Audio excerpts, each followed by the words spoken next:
I repeat it over and over again that what determines whether or not a human being develops a spiritual life and also develops the highest levels of their own humanity, it's how deeply the need inside them is to truly open and receive spiritual energy. That's the pathway, to literally freedom. It's transcendental consciousness, higher energy, freedom. Mostly, it's a pathway to get free of ourselves. And this is really incumbent on anyone who just says, I want to have a spiritual life. How deeply does that need go? How does it express itself in the world? How does one truly interact with their karma based upon a need to have a spiritual life, to be one with God? It's beyond human comprehension, and it becomes just an organic part of the way we function every day. We truly develop the capacity to live here and to live here with an open heart, with love, with gratitude, for life and for everything that life brings to us. The fact that we breathe. So, I think this is a very deep element in every human being. And mostly you see higher energy spirit that gives life to everything that exists on earth. You see it manifest in the world as conflict, difficulty interacting with other people, wars that go on, genocide that goes on, all kinds of insanity that goes on in the world goes on because that is the condition of the human race. If the human race was living with an open heart, all these things would just disappear. People would look out at the world and they would see a whole different kind of reality. There would be forgiveness in the world. There would be patience. There would be compassion for the suffering of other human beings. No one would want to create suffering for other human beings. So it all gets down to each and every person. You understand? It's not a society thing and it's not a country thing.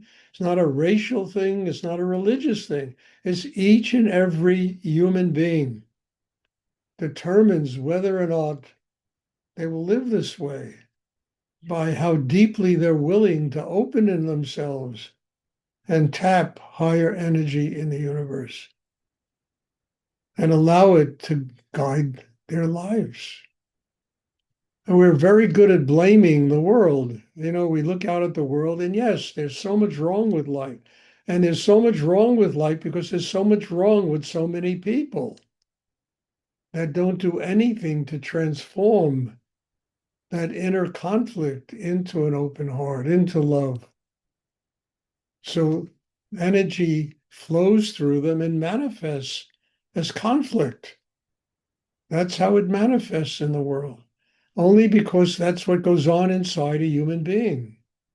If people change inside and transform that, you know, persona that they have, the whole world would begin to shift. But look, I always say I'm not innocent. This is not going to happen.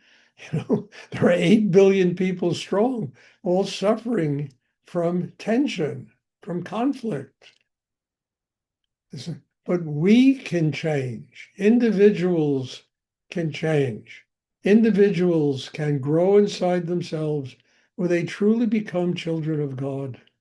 They change. They make the effort to change. The need goes deep enough inside to where they will make the effort. They will do whatever they have to do to truly change.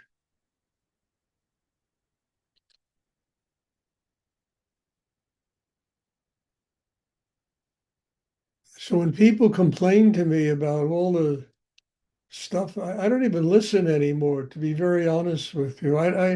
It's not the stuff in the external world, it's the stuff inside each and every human being that determines truly what goes on in the external world, the objective world. It's all a reflection of each and every human being. And the wonderful thing about this is we can all change. We all have the tools, we have, and we can make that effort to use what we have learned in life to change, to transform tension into an open heart, into love.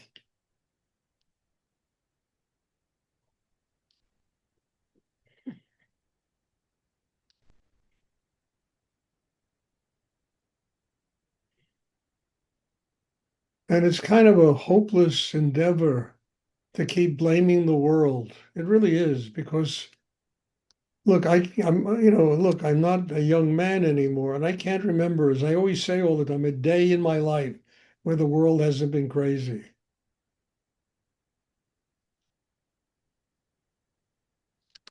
And people blame the politicians, and they blame the this and the economics and the money and it's always blaming the external world, not changing inside, not transforming themselves into a human being that can live here with an open heart, who's strong enough inside themselves to do that with humility. It takes an enormous amount of strength to live in the kind of world that we live in with humility.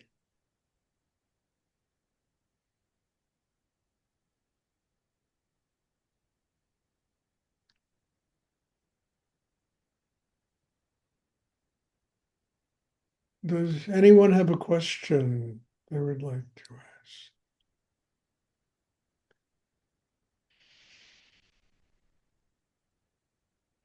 And I can't see any other reason to do this meditation than what I'm talking about. Why do this? Unless that need is real inside to transform oneself and to truly learn how to attain higher levels of one's own humanity. Our interaction with family changes, with the society changes, with the jobs we have, the businesses we run, how we earn a living, it all changes. It's like that wonderful Japanese Zen saying, before enlightenment, carrying water and plowing the fields. After enlightenment, carrying water and plowing the fields. What changes is the inner self. And then we carry water and plow the fields with consciousness. Whatever we do it with an open heart, with love, with consciousness. Same activities.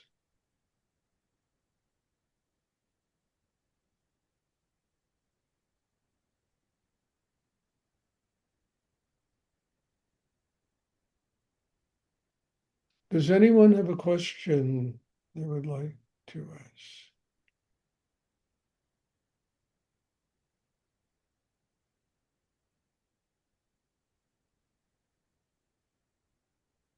I think this is nobility of soul. This is truly attaining what the soul is born on this silly planet to learn. You know, to free the soul to become one with higher energy. It needs to learn that God is love. And the only reason we don't live with that kind of love is the conflict and craziness inside each and every human being.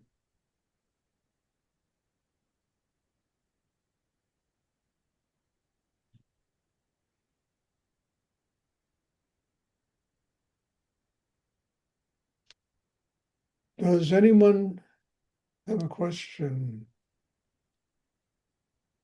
I know this is pretty powerful stuff. I hope you can all digest it, and to truly allow it to become part of your life. And trust me, each person here, if they allow this to be, it's gonna work for them in a different way. There aren't two people in this group here that are exactly the same. And when that energy enters them, it's going to manifest differently.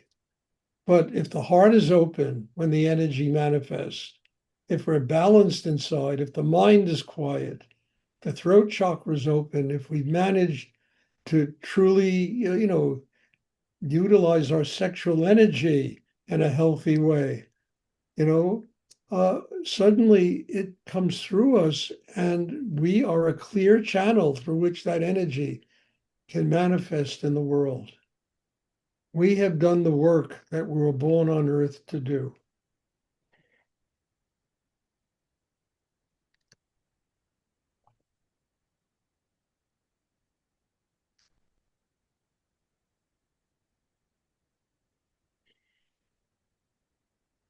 Does anyone have a question? I guess there are no questions. Okay. All right. Thank you. Bless you all for being here and being part of my life and extracting this level, I mean, as I say, I don't talk like this all day. Kind of goof around a lot with Jennifer, which is fun also, it's great. And but all of you, your presence, this energy, the meditation, the hour that we just spent together, it's essential, I know, for my life and to allow it to truly connect me to the kind of things it connects me to. It's just wonderful. So God bless you all. And also, just to finish, the wonderful thing is I look here and there are people from like 4 different continents sitting here. And all this tension about how nobody gets along from different it's all bullshit. Nobody is willing to work on themselves to open so they can do all this stuff with elevated humanity instead of me, me, me, me, me, me, me.